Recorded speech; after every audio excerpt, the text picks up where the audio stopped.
जेनजीको टाउकोमा गोली लाग्यो, गलत भयो है। ती कुराहरूको विरुद्धमा तपाईँको चाहिँ म आफै उफ्रेँ, धेरै भावुक पनि भएँ, टाउको खौरेँ है।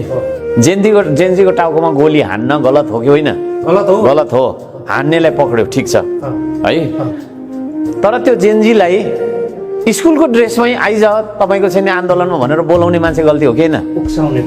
गल्ती हो कि होइन? त्यसलाई पक्रिनुपर्छ पर्दैन? त्यसलाई पक्रिनुपर्छ पर्दैन? तपाईँले भन्नु न मलाई।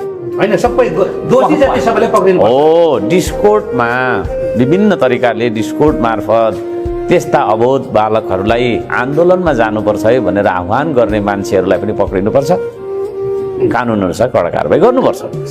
अर्को कुरा, 24 गतेको घटना होइन, धेरै के अरे तपाईँको सरकारी कार्यालयहरूमध्ये सिंहदरबार, सर्वोच्च अदालत र संसद भवन, यी तीनटा कुरा, कार्यपालिका, न्यायपालिका र व्यवस्थापिकाको सर्वोच्च निकायको भवनको भित्तामा आगो लगाउने मान्छे, सुनियोजित तरिकाले आगो लगाउने मान्छेहरूलाई पक्रेर कारबाही गर्नुपर्छ पर्दैन?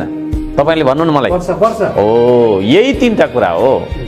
केपी ओली र के अरे रमेश लेखकलाई पक्र्यो भन्ने कुरामा मेरो मन दुःख हो र? पढोस् न, को पर्छन् होइन, त्यसमा मेरो मन दुःख हो र होइन?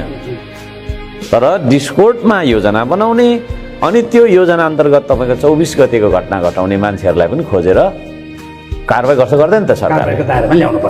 यस, विभेद गरिनु हुँदैन। मेरो माग त्यति हो।